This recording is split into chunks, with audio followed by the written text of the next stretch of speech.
Fed Talk at the PILG.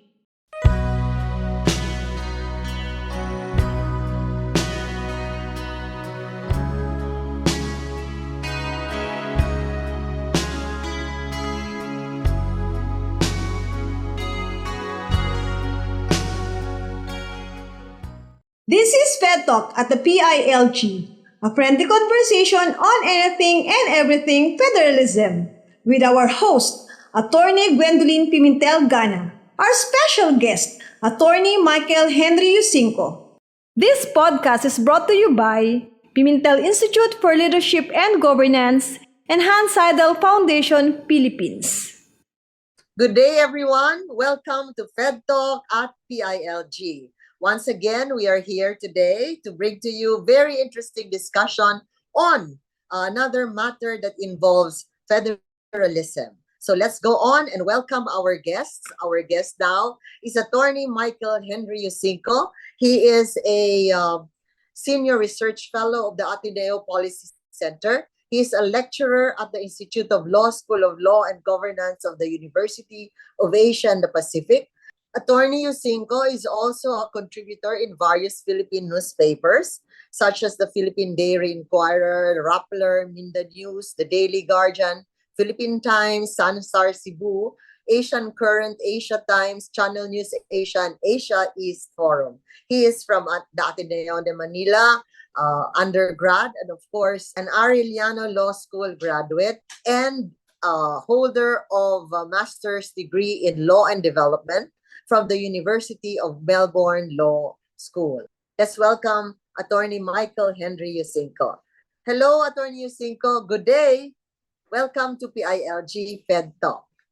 Okay, so I've been involved in the federalism advocacy in the Philippines for many years now, starting as just a hanger-on of the late Senate President Nene Pimentel, joining him in his sorties all over the Philippines, listening to him, and also recording all of his insights about federalism. Now, years have gone, and I have observed that the federalism advocacy is now stuck in a phase where all that we talk about are textbook definitions and theoretical discussions about federalism, like what is federalism, how it is defined, the difference between a federal system and a unitary system, and then what are the different forms of federal system. So basically, we are stuck in a classroom type of discussion about federalism. And I think it's now necessary to make a change, no, on how we approach our federalism advocacy to move it forward. No? Because right now, I at the risk of being repeating myself too much, right now most of the groups advocating for a shift to a federal system are stuck in that place, that classroom discussion place or phase. So time for a different approach so that we can move the advocacy a step forward. And this is what I'm going to try to do now. No? I'm going to try to discuss federalism through the lens of how the system addresses a particular challenge, governance challenge. No? So essentially, I'm going to try to demonstrate how a federal system work in the real world. No? Show how it works or how it doesn't work, by for that matter, using a real life scenario to demonstrate the advantages of having a federal system or the shortcomings of a federal system as well. So the real world issue that I want to use today is malign interference.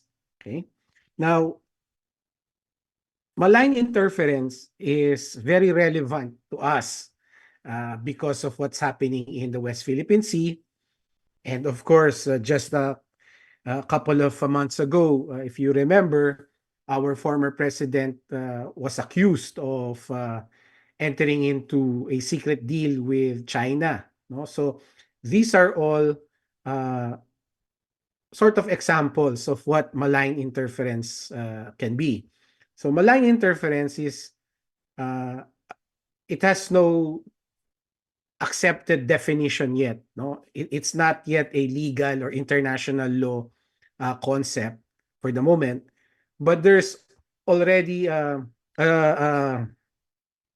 wide understanding of what it is, and a lot of scholars have studied this, uh, and essentially, malign interference is foreign interference with ill intent.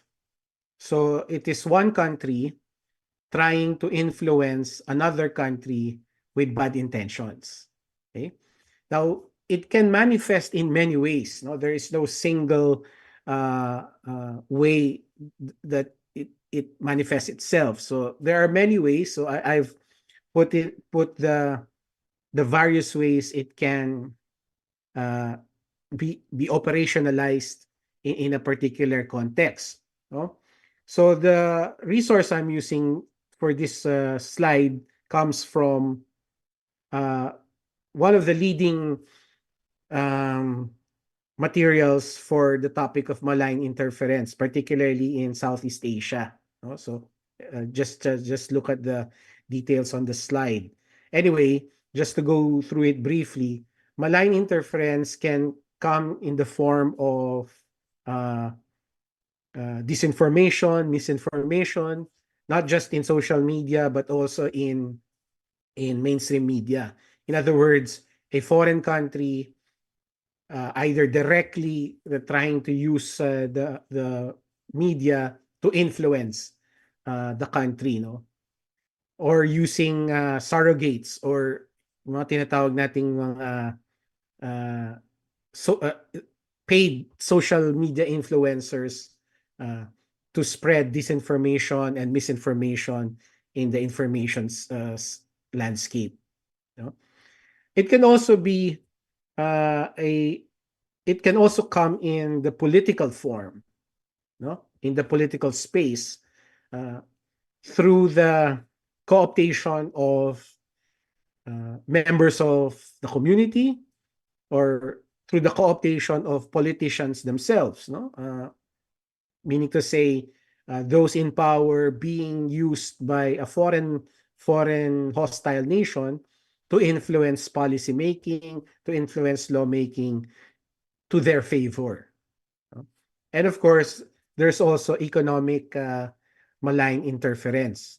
This one is very tricky because, especially for us, we are always looking for foreign investors, and sometimes the malign operations come through that way, no? Through foreign investments backing with riders of malign intent. So these are just the sort of the general ways that malign interference can occur in one country. Now, how does this connect to the federal discourse? Now, we all know, being students of federalism, that national security is always the responsibility of the national government, the federal level government. No? National security is their duty, is their responsibility, and therefore they take care of it. No? They um, take charge of uh, anything and everything that falls under the umbrella of national security. And traditionally also, we believe or we know that international relations is also the responsibility of a federal government or a national government. So how does malign interference now uh, challenge our conception, this conventional view of national security and international relations being the responsibility of the federal level government or the national government. Now, I want to introduce you to this concept, no, of subnational diplomacy. Uh, Subnational diplomacy means that some subnational governments conduct international relations, in a limited capacity, obviously, but still, there are federal systems today wherein the subnational government also engages in international relations. So, as it turns out, our textbook conception of international relations being the exclusive responsibility of the federal level government is not actually true in real life. No? There are federal systems now wherein the subnational government also engages in international relations. And therefore, these subnational level governments become vulnerable to malign interference. No? This is the link. This is now the link. Because subnational governments engage in diplomacy in international relations, apart from also the federal government. No? So, because they do that, and because they are doing that on a regular basis, it makes the subnational government, the sub-state, vulnerable to malign interference. And therefore, the question is, how will then a federal system address malign interference that occurs both at the federal level, at the national level, and also at the state level, at the subnational level? If we know, or at least traditionally believe, that national security is the responsibility of the federal or the national government, how will now the federal government deal with malign interference, which is a national security matter, when the subnational government also engages in international relations? So that is the sort of the complication now. And then we will try to see how a federal system, given what we know now about what a federal system is, the traditional conception of its responsibilities, etc., and a contemporary issue of malign interference that also is now affecting the sub-state or the subnational level of government, because, as it turns out, the subnational level of government is also engaging in a function that traditionally we only attribute to the national level. Okay, so let's look at first, how does this subnational diplomacy, how does this subnational level international relations happen? Okay, so let's look at the example of the United States. So here, as this picture shows, the Prime Minister of Japan is essentially conducting a sort of a state visit, official visit, to the governor of North Carolina, right? Because Japan has economic links or economic activities in the state of North Carolina. And by the way, not just in North Carolina, they also have international agreements with other states like Michigan, basically where they make Toyota. So the economic connection here is about manufacturing of cars. No? So here we see a nation state, no, a country like Japan, directly engaging with a subnational government of the United States. No? So this is international relations between a country, a nation state, and a sub-state of another country, directly engaging with each other, at least economically. No? So this is the example in the United States. Now let's look at another example here in Australia.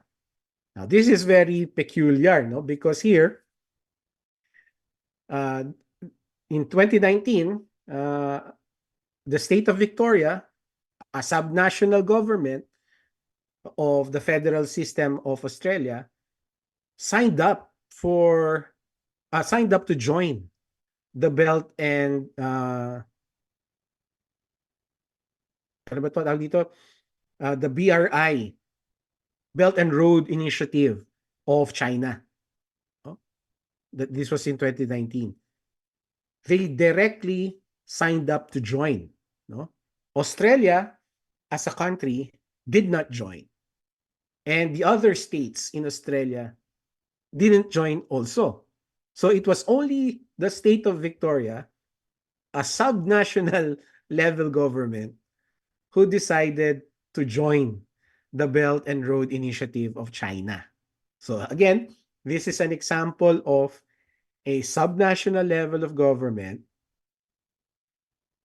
directly engaging in international relations with a foreign country.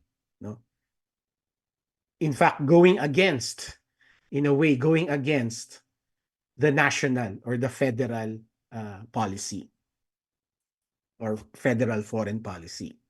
Okay? So this is an example. These are two examples, rather, of what I alluded to earlier as subnational diplomacy. No? Subnational governments directly engaging in international relations with another country. Right? So clearly, this will make them, these subnational level governments, this will make them vulnerable to foreign interference, right? Specifically, malign interference. So now our question is, so in these two contexts, how did the federal level of government, coming from the perspective of national security, how do they address this peculiar situation of subnational diplomacy or subnational international relations? Okay, so let's look at the United States, what they did.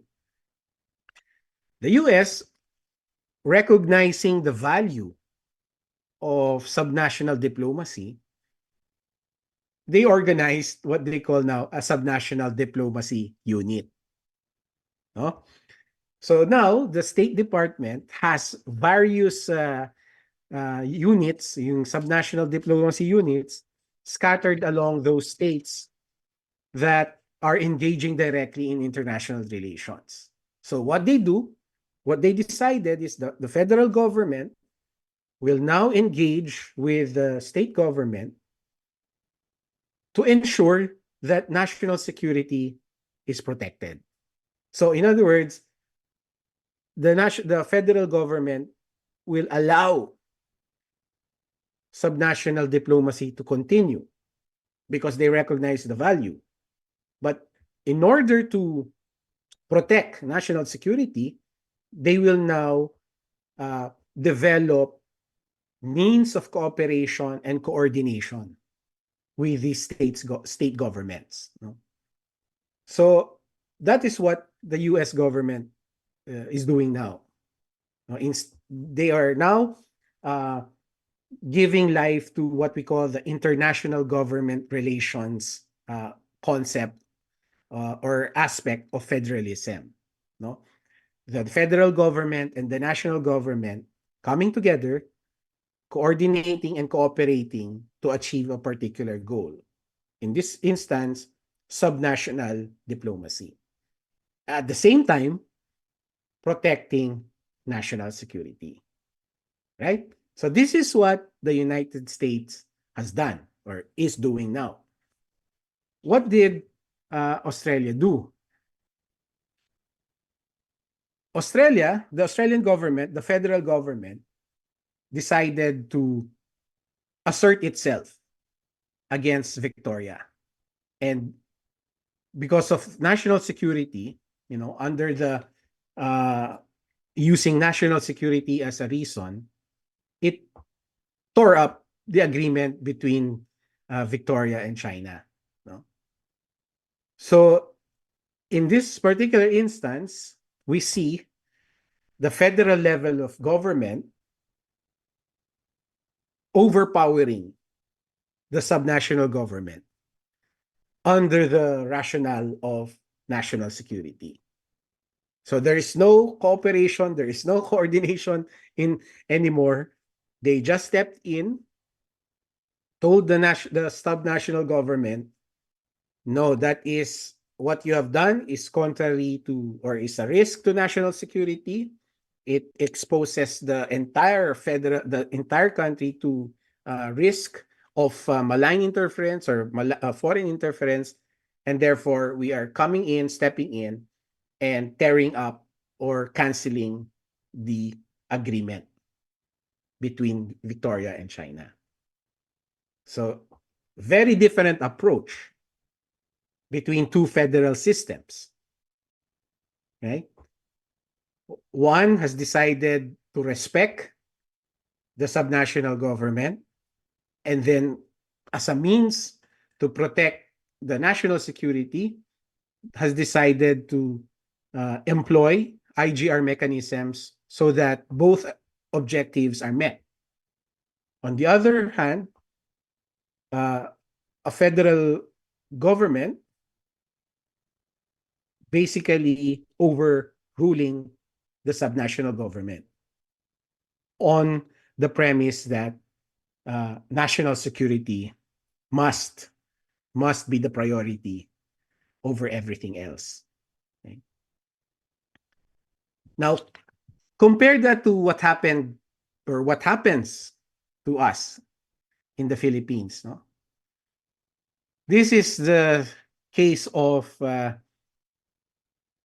President Marcos telling the governor of Cagayan that the EDCA, the new bases, will be located in Cagayan, regardless of what the governor of Cagayan says. No, here the governor, si Governor Mamba, sort of expresses the situation that local autonomy, whatever that is, for as long as the president says this is what's going to happen, the local government will succumb, will surrender to the national government, to the president.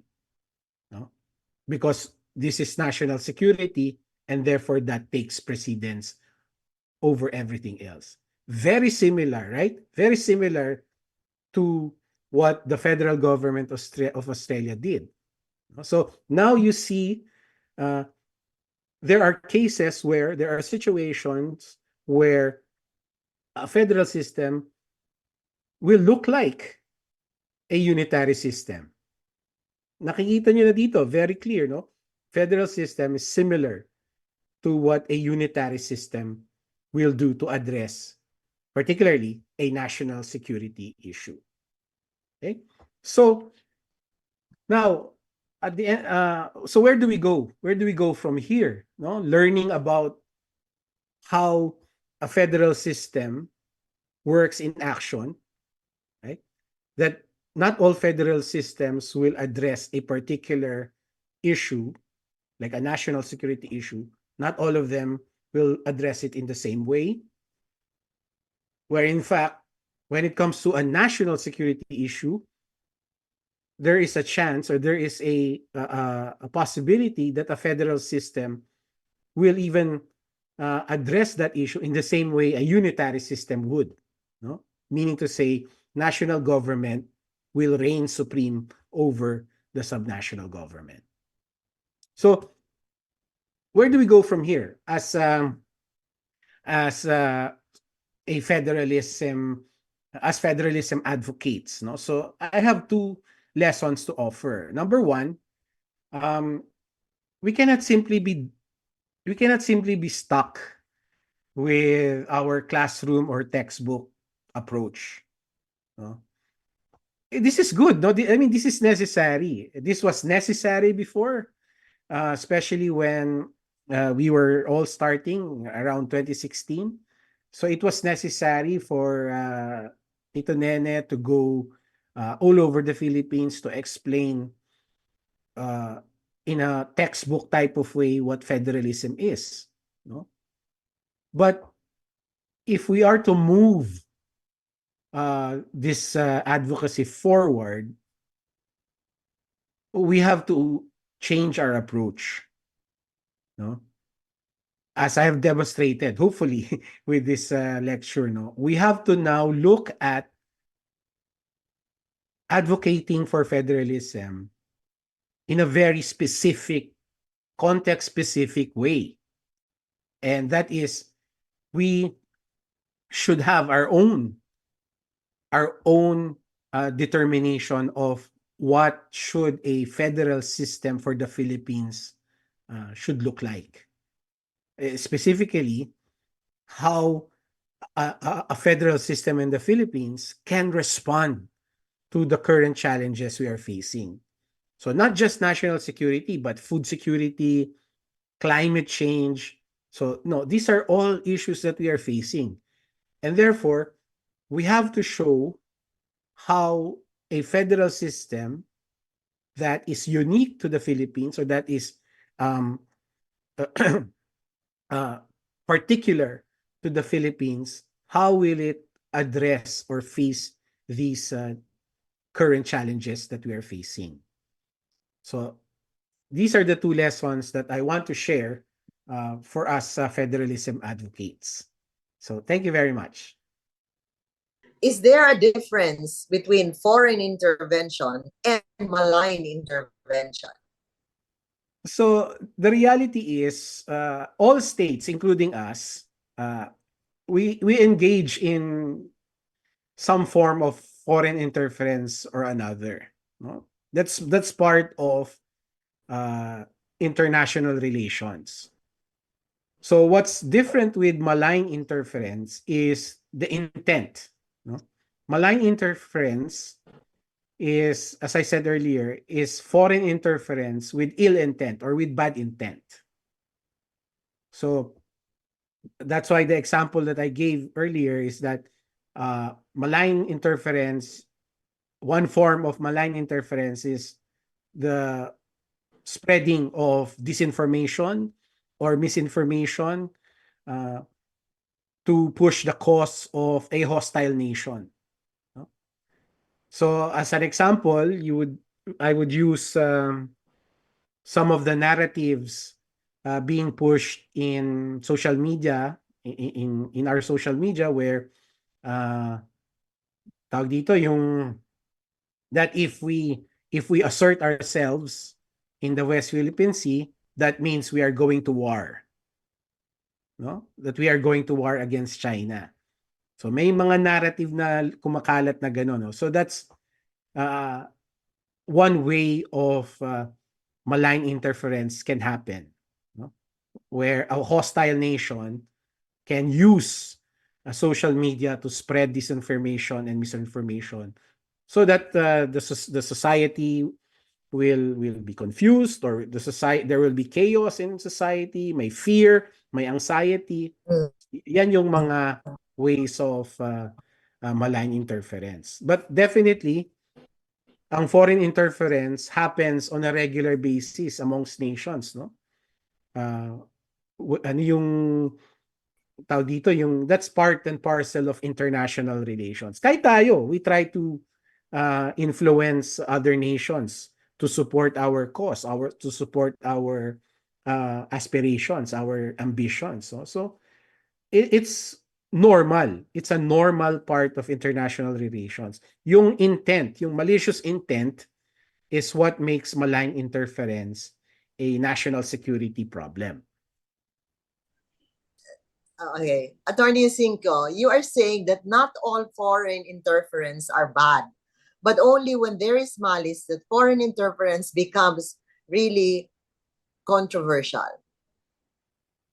Yes, that's an important distinction to make, especially in the context of a federal system, because now we know that subnational governments also engage in international relations.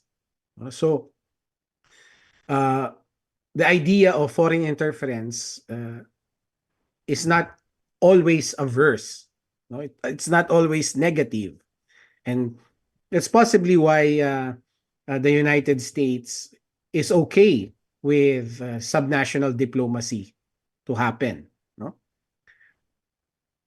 it's just that there are, of course, other factors to consider, like geopolitics, um, domestic politics as well. So that's a good example there would be Australia, where at that particular time, the federal government had a different political view than the state government. So the point I'm making here is that uh, malign interference is a national security issue. And because it is a national security issue, um, we have a sort of an expectation on how it would be dealt with uh, by by countries, right? By nation states, and our expectation is national government will take charge. But in the case of the United States, they had a different approach, a more nuanced approach. No, they used the idea or the concept of IGR to address that, to reconcile in a way that particular situation, no, where international relations and national security can be addressed by cooperation and coordination between the two levels of government. But on the other hand, in the case of Australia, the national government did assert its own responsibility, overruling the subnational government in the name of national security, which is what we would expect in a unitary system like us, no? And the example I gave was the situation between Cagayan and the president. No? The governor of Cagayan didn't want the EDCA sites to be located there because of well, his own reasons. But the president said, "No way, no. This is about national security, and therefore the bases will stay there." And wala nang masabi yung governor of Cagayan kung hindi sumunod dun sa utos ng pangulo. So number two question. Is it easier for foreign interference to prevail in a federal state? That's actually the conventional thought, right? Because international relations between the subnational government and foreign countries, apparently it happens, no? So the conventional thinking would say that in a federal system, malign interference is easier to occur. Now, in my presentation, I hope I was able to show that that's not actually the case, no? At least not in all federal systems. So, as the United States has shown, if you utilize IGR, or what we call the international intergovernmental relations mechanism, then you might be able to address both international relations and national security concerns. Now, as the case of Australia shows, uh, because of that fear that international foreign interference or malign interference can easily happen if the subnational government is allowed to conduct international relations, and therefore the national government will overrule, will assert itself in the name of national security. So the answer is the conventional thinking is yes, but what we know now is that not all federal systems will have that problem. It will depend on whether the government, the federal government, is willing to use IGR or not. Okay. But are federal states more susceptible to malign intervention? Are they susceptible since they are autonomous to themselves? They can decide, they're freer to deal directly with the, foreign Yes. states. Yeah, that's a Uh-huh. good question. No? So the subnational government will actually be more vulnerable to malign interference because they do not have national security expertise. Because traditionally, national security is the responsibility of the national government, right? So a subnational government will have no competence in that area. So while it conducts limited international relations, it has no expertise or competence in national security. And that makes them vulnerable considerably in relation to the national government, to the national level government. But is it easier to curtail or control foreign interference in a federal state? Is it No, easier for no, and yes. Yes, okay. yes, because as the case of Australia has shown, the national government, the federal government can easily just clamp on whatever the subnational government is doing, in the name of national security. So it can Uh, be seen as easy that way, because the national government can just overrule the subnational government. But also no, in the sense that uh, there is a cost to be paid if the mm, national government does that. No? So in the case of Victoria, for example, at least if we want to believe the state of Victoria, they said that they lost millions or billions of economic opportunity, right? Because signing up to the Belt and Road Initiative of China would have generated jobs, would have generated investment in the state of Victoria. But because the federal government canceled that, the state of Victoria claims that they lost uh, millions and billions of economic opportunities. okay. So, Yeah, go ahead. Mm. so, so you can argue that it's easier, but you can also argue that it's not easy because of the cost that will happen if there is no effort to coordinate and cooperate between the two levels of government. Yeah. So when the national government interferes into the decision of a federal state, example, as you were saying, it actually does so in the guise of national security more Exactly. than any. Oh, okay. Mm. Exactly. And that is what um, normally happens in a unitary state. No, Mhm. there is no more discussion about what does the local government or the subnational government think. No?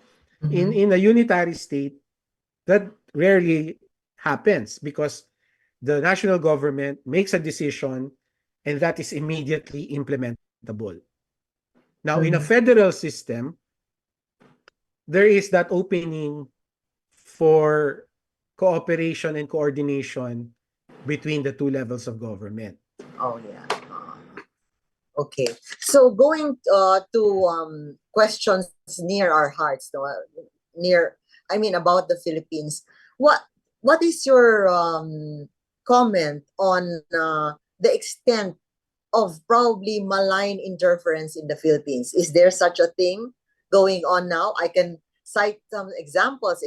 You just said about the Philippine West Philippine Seas controversy. So do you consider that as malign interference? What's happening in West Philippine Sea is no longer malign interference. That's actual invasion. Actual invasion already happening. So this there is no gray area there, no. Malign interference actually is controversial or complicated because of the controversy or the fact that it could be mistaken for normal foreign interference, Mm, right? okay, yeah. Because it's difficult to determine the malintent, the malicious Yes. intent behind it, Uh-huh. right? Yeah. So, Yeah. yung nangyayari sa West Philippine Sea, there is no more question that there is bad intent because it's already an invasion, no? Oo. So, Yes. the malign interference that we suspect that is happening in the Philippines has is a lot, no? A lot of manifestations that we can cite. So I just cited Cagayan, no? Cagayan, the province of Cagayan. So you know there that uh, there were news reports about how many thousands and thousands of uh, Chinese Chinese citizens students, uh-huh. supposed to be who were supposed to be students, but they Yes. don't look like students, no? So that is one form of malign interference, no? Mhm.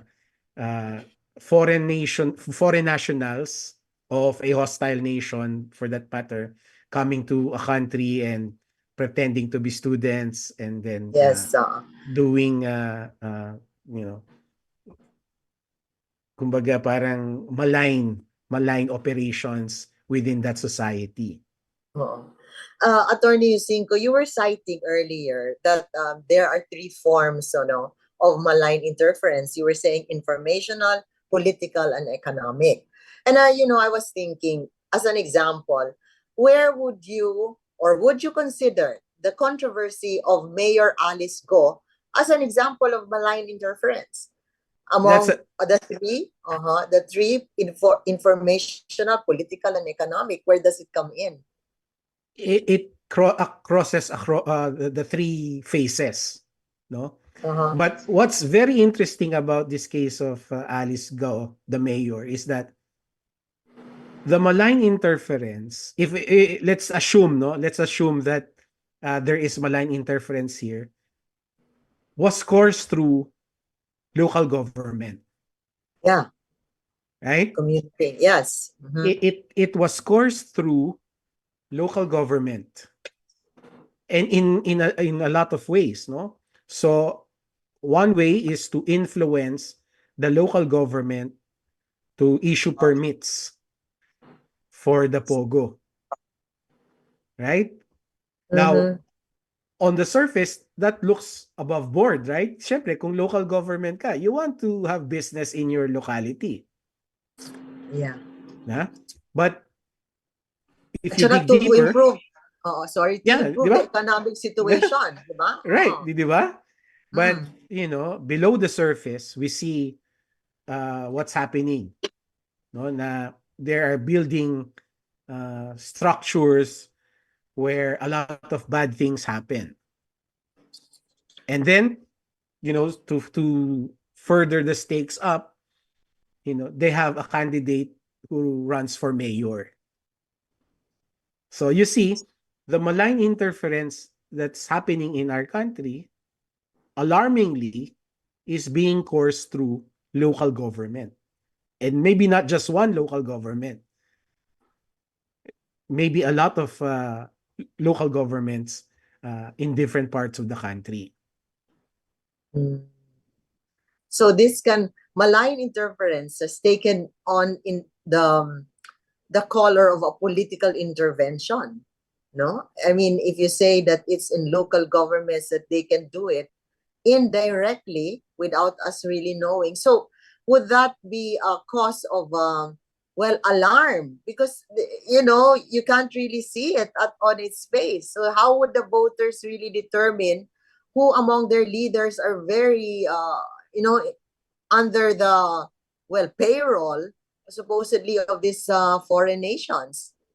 That's the evil of malign interference. Eh.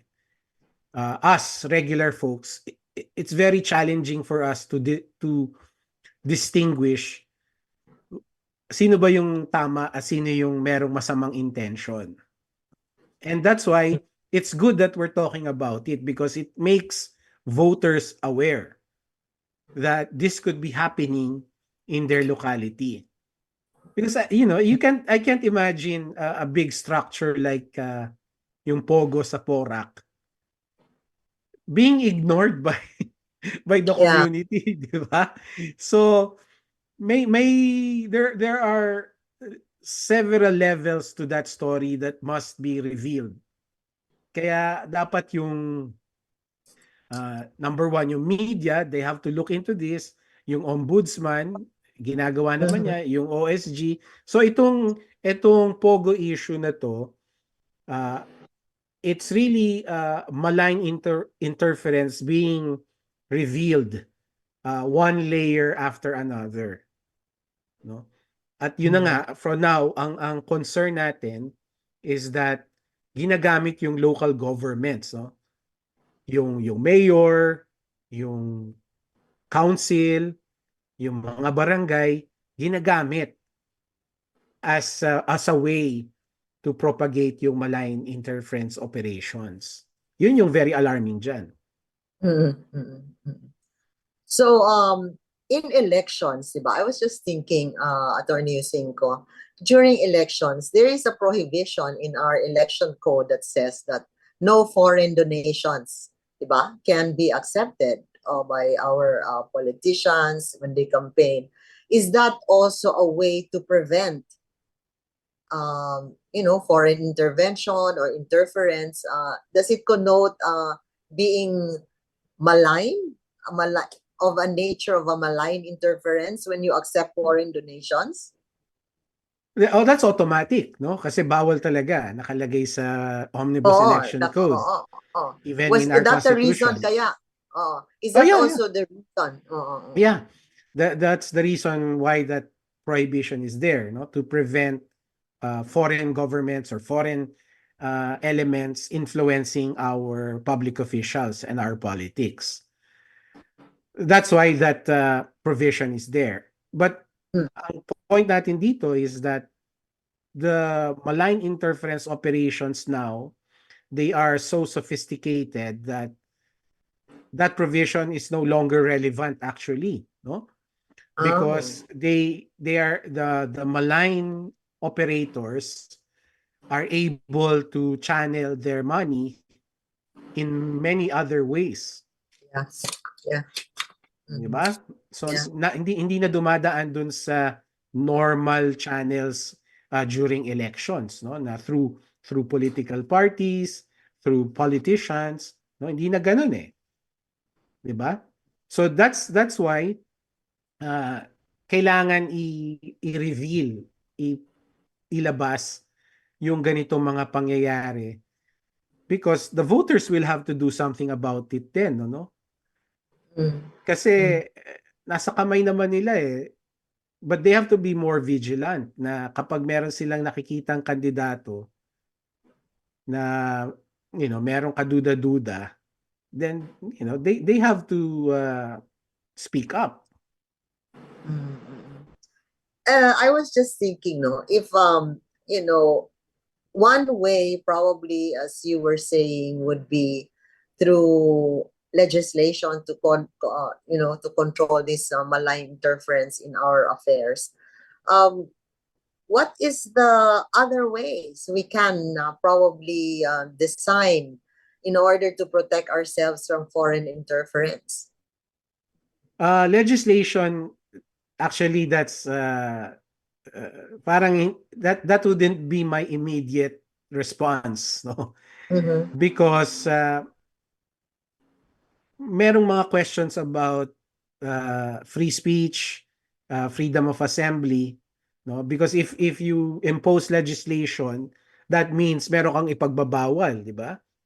Ipagbabawal mo ang isang activity, ipagbabawal mo ang isang methodology or mekanismo that could raise questions about does it violate free speech? Will it violate freedom of assembly? So there is that matter to consider.